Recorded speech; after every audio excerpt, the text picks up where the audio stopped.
Oh, hi there. It's Sunday afternoon here and I'm outside. It's early. The heat hasn't built up yet and nobody started to use their lawnmower yet. Sorry, just dropped some stitches. So I decided to come out and do my finished object video on this, my Tanis Lavallee City Limit sweater. Everybody's knitting one. It's a hot new item on Ravelry, and I just wanted to spend a few minutes and have a cup of tea and talk to you about the sweater, the choices that I made, why I did it, and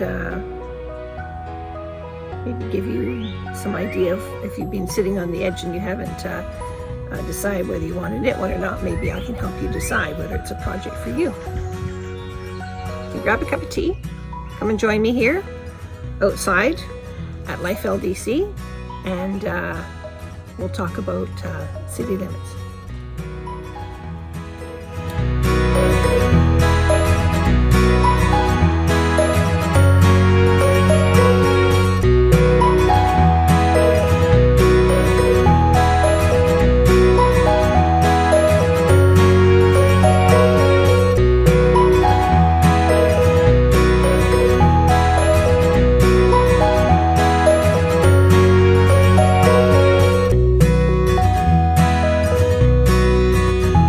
Before we get started, I just want to remind everybody that's maybe, if there's anybody new here watching, thank you to all my new subscribers and to my Life LDC family of subscribers. Thank you very much for joining me on my videos. I appreciate one and all of you. I'm Anne. I live in Ontario, Canada. I love to knit. In particular, I'm a big Rowan fan. I've been a Rowan fan now for 40 years, and I have an extensive collection of Rowan publications and an extensive collection of stash, which includes an awful lot of Rowan yarns, a lot of them discontinued. So this year, 2020, I'm doing Stash Happy 2020. That's the way I started out. I've deviated, I've been dragged off a little bit. You have to help support your local yarn store here in this time of retail therapy crisis. But I am really focusing on my stash of vintage classic goodies that I have in my yarn stash. And so my next project finished object reveal will be one of those projects, so wait for that next time. So anyway, I just want to say thank you for joining me, and I really do appreciate it. Everybody is welcome here at Life LDC. If you are like me and you like Rowan and you like classic, and maybe you're not too sure about speckles but you're just thinking about them like me and I'm just getting into them. I don't knit a lot of indie designs, but today I'm here talking about an independent design.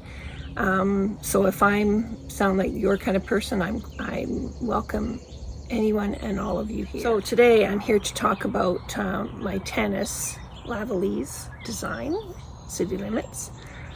I saw it on Instagram. I was intrigued, number one, because I've been really wanting to try this Tanis Fiber Arts Purewash yarn. It's organic merino, and it's done with processed and dyed in a way that it still is GOTS certified, so organically certified. And I've been really, really interested in trying it out. I'm not really, as you know, I'm not really a superwash fan, and I wanted to see what it felt like. I wanted to see how it handled. So when I saw, and the fact that this City Limits design is really for worsted weight, but Tanis she did her son's in worsted weight, but she did her own in 2 strands of fingering along with a strand of mohair. Well, I'm not saying I'm finished with the whole fingering tiny gauge sweater, but I was a little bit tired of that, and I needed a change. I needed a break. I wanted to try the new yarn. I like the design. It's very casual. I could just see myself wearing it. And so I thought, okay, I will be there when the pop-up shop opens, and I was. credit card in hand. These are my sunglasses, but credit card in hand. I'd already sussed out the website. The key to a pop-up shop is you have to do your research on the website first and be ready to go and check out.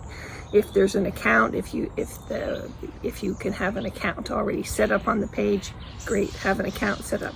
Be sitting there, be ready, and I was really on top of it, and I immediately picked out this yarn.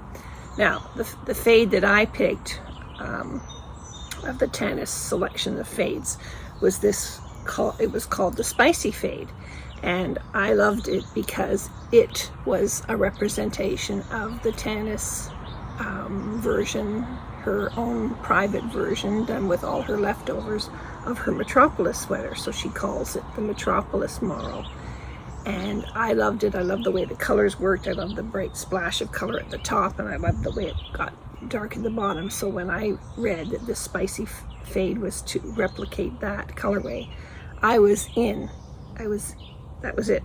I was hooked, and that's the one I wanted. I also ordered the Metropolis mohair to go with it, and so when it arrived, I immediately wound everything up and sat down and made a swatch. Yes, I'm always telling everybody to make a swatch, and I did. Look at this. It has to be the smallest swatch in the world, but half of it has the mohair. Half of it has the mohair and half of it doesn't. And I used each shade of yarn and I marled them up, just one row of each combination of the marl, and did my tiny little swatch. I washed it, I dried it, I measured it before, I measured it after. It was perfect, and I decided that while I really loved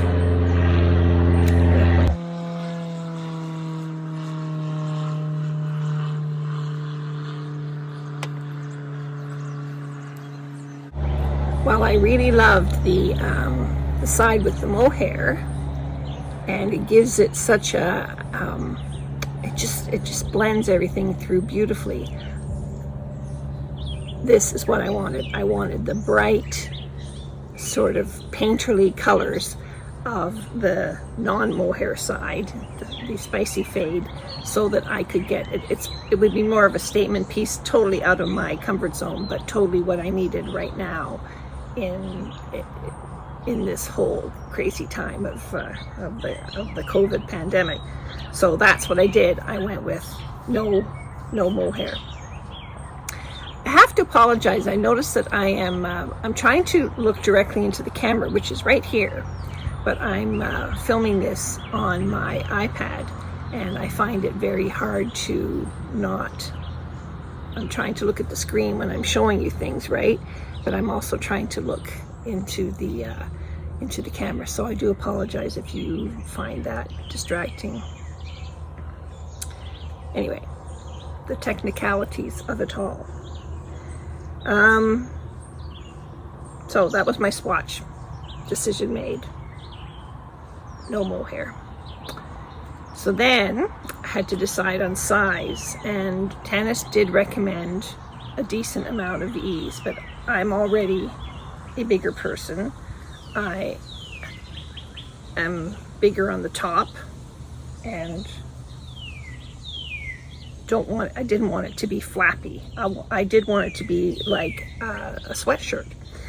So I have a sweatshirt that I absolutely love the fit of. It's ever so slightly shaped in. It has a round neck, the sleeves are long, and I measured the length, and it was 24 inches. So that was the length that I decided to go for. Tanis very nicely provides in the pattern a breakdown of sizes and lengths, and how many, if you're using a 5-shade marl, how many rows of each combination of marl that you should use to get to that proper length. So because I was going for a little bit shorter than what my pattern size called for, I knit a 48. I was going for 14 rows of each marl, and that started after this point. I measured 14 rows from here. So on the back it's deeper, but I needed to do all this shaping, the casting on and the short rows and everything to get to this point, and then I started the marls down, 14 rows of each down. So you do get a stripey effect. So and also right from the beginning I was fairly sure by looking at my swatch that I liked here's the reverse side. I think that's so pretty, but I liked again the strongness of the strong color of the stocking stitch side, because there's really no right and wrong in this design. It is either the stocking stitch or the reverse stocking stitch. Tanis did hers reverse stocking stitch, which means this raglan row and these lines that go down under your arm are features that pop out on your knitting. Because I'm wearing it stocking stitch side, these actually retreat into your knitting and give a nice definition to your raglan and a double definition down the side.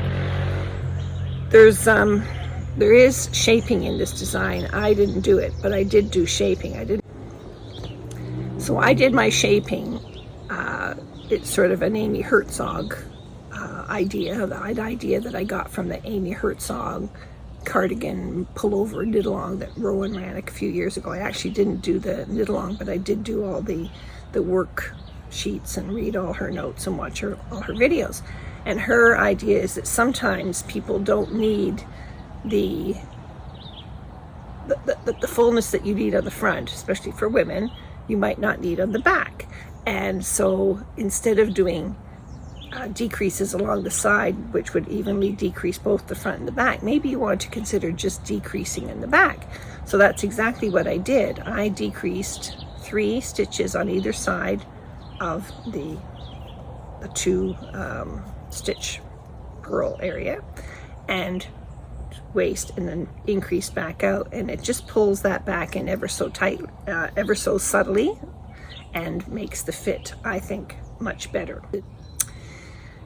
For my size, in addition to the 5 skein fade, Tanis suggested an additional skein, and so I bought it. It was called Fig.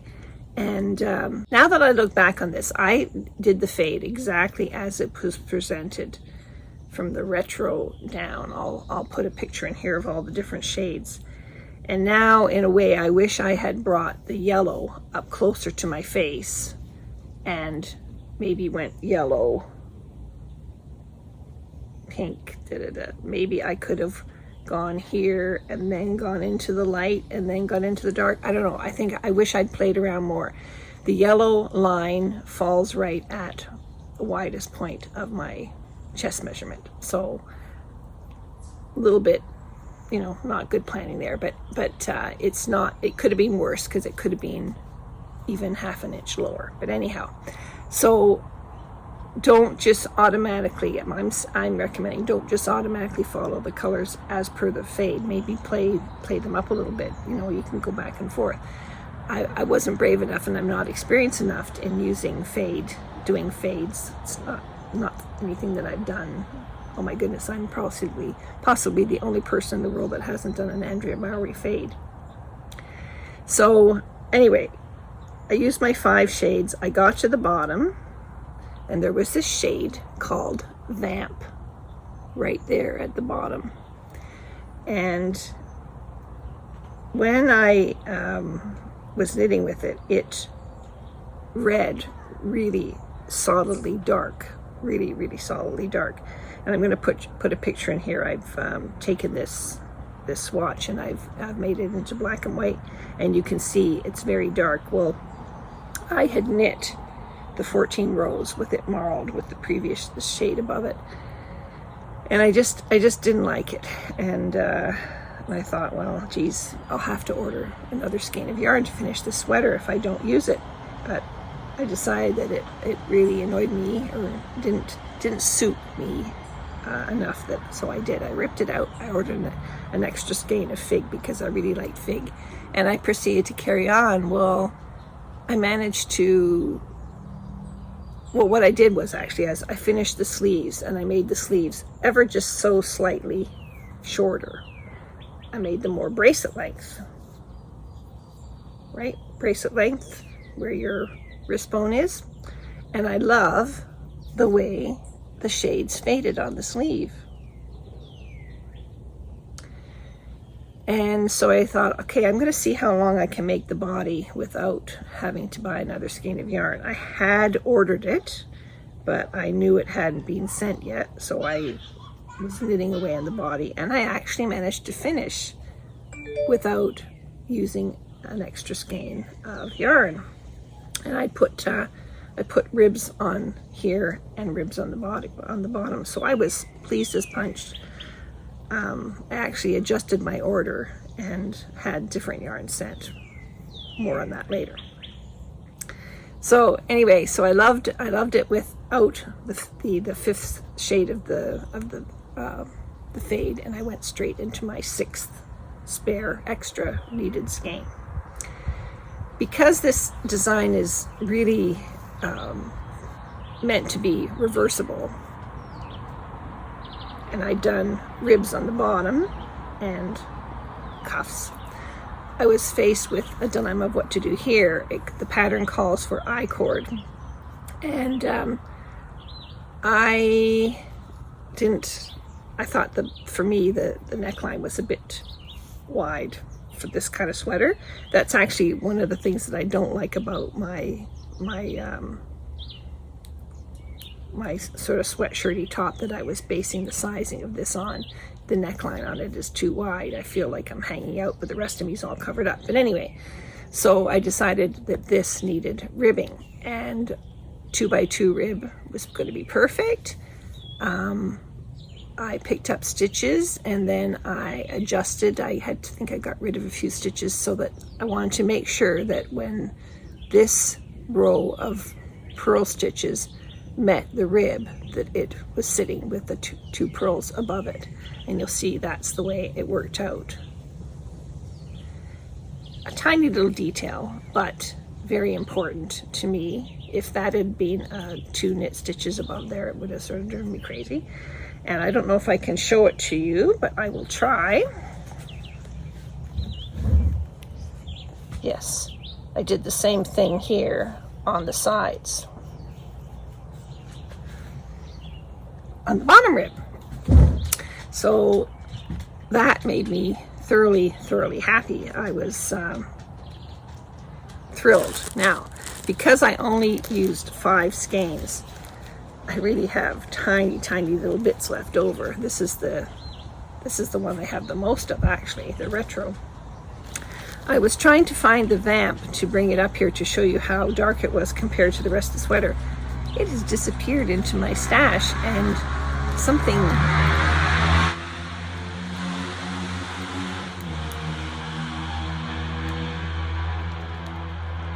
vamp has disappeared into my stash, and I looked for it this morning. I cannot find it.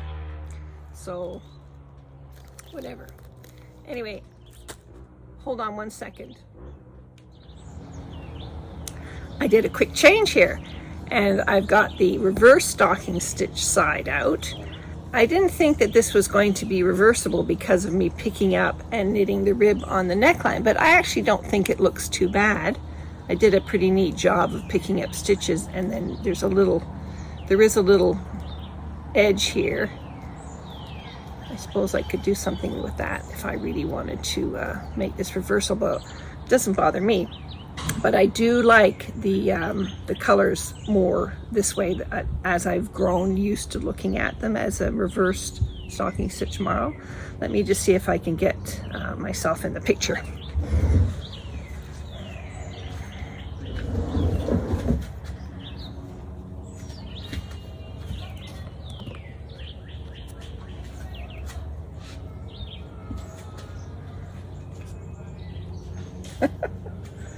Okay, it only took 2 camera adjustments, but there, I really quite like this.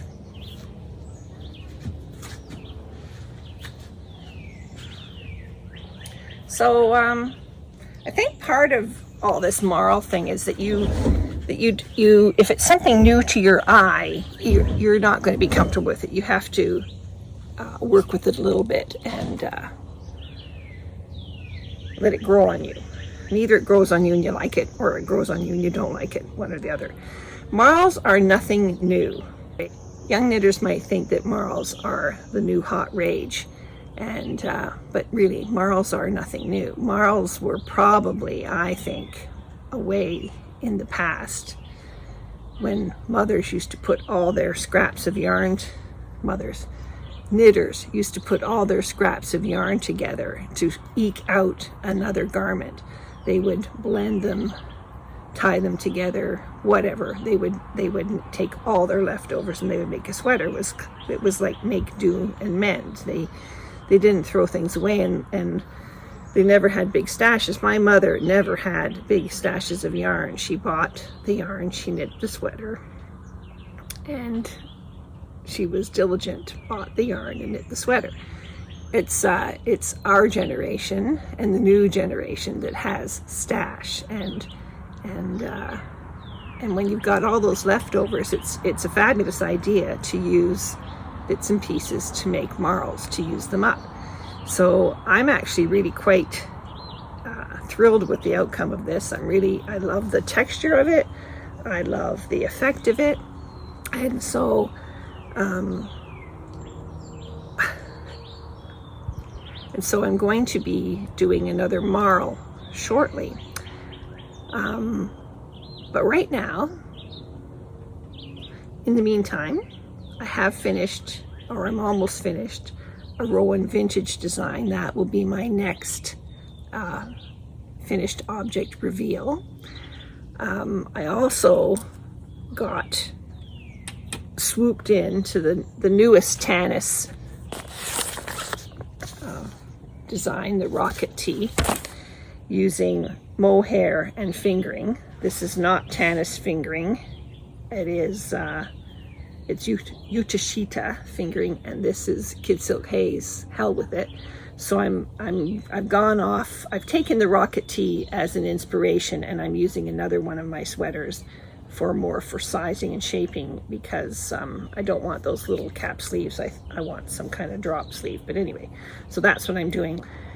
And when it comes to the city limits, if you're thinking about it, I hope you give it a try. I talked it up to a couple of friends of mine, and they actually ended up knitting it also, and I'm going to see if they'll let me put pictures of them in here. Linda, okay, so here's the picture. So Linda in the middle, she used yarn that she had on hand from her stash.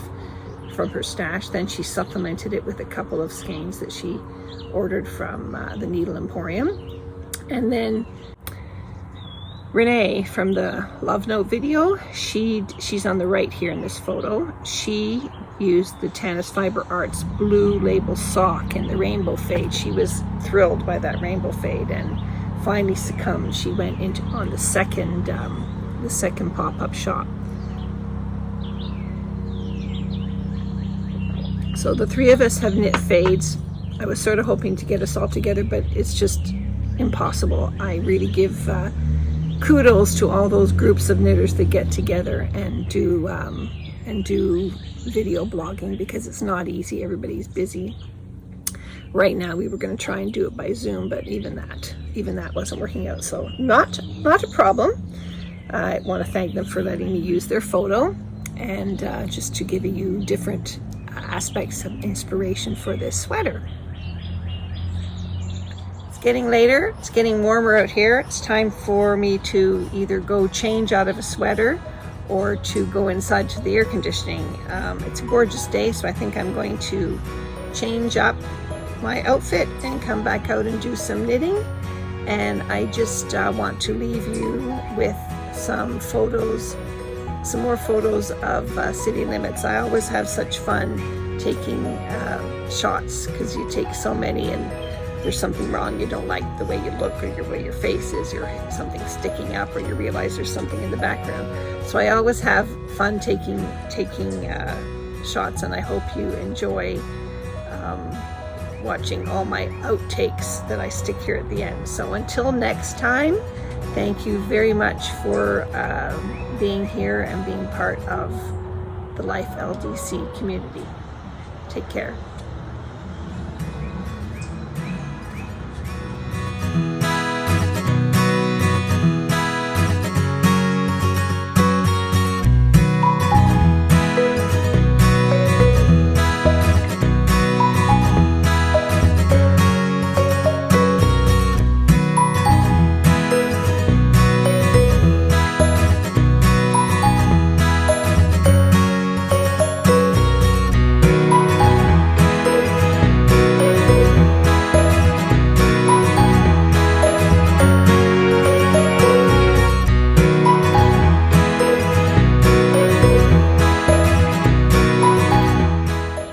Hi there, it's Anne here on the Life LDC channel, YouTube channel. My channel is all about my knitting. Pretty much that's about what I talk about. I might deviate here and there a little bit, but frankly I am an avid knitter. I have been rapidly knitting for 30-something years now. I used to sell yarn from a basement online shop until things got too high-tech, and I just decided that I'm just going to knit from now on. My first love was and is and will always be Rowan yarns. I love their yarns, I love their designs, I love their designers. I've invested a lot heavily into Rowan, and I'm pretty much a super fan. So if you're a knitter like me and you'd like to join me here, I really appreciate each and every one of you. Thank you to everyone who has subscribed. I'd like to ask those that aren't subscribed to please maybe hit that subscribe button. And if you're the kind of person who likes to know when a video is being produced, you can hit the notification button, and YouTube will tell you. I have recently achieved 1,000 subscribers, and it's slowly ticking up now over the 1,000, the 1K mark. Now's an important time for me as a video blogger. The more interaction that my videos have, the more YouTube will start to present them as a suggestion to other people watching knitting blogs. And I've noticed in my statistics that that's happening more. Really, 2/3 of the viewing time is by people who aren't subscribers. So I'm hoping that if you like what you see here, that you subscribe, and we can grow our little family. I also am able to use the community tab here on YouTube. So I'm trying to think of how to use that community tab to communicate more effectively with you. So I'll be thinking about that. If you have any suggestions of things that you'd like to see there, you can comment below. Always comment below if you have any questions, or if you want more information on something. I do my blog that sometimes has more details and sometimes has less details. It just depends on how the flow of each project goes. I'm not really big on Facebook, and I'm not really, to be honest, big on Instagram. I don't like the whole Instagram constant feed of stuff that just distracts me. I'm finding that I'm spending less and less time on social media and more time knitting. Now that might sound weird for someone who is here doing video blogs of their own knitting, but I'm documenting for myself and hopefully for you my thoughts on my knitting projects. And if that helps you in any way at all, or is interesting to you in any way at all, I'm just asking you to please subscribe. Hit that subscribe button and become a member of the Life LDC community. Thanks a lot.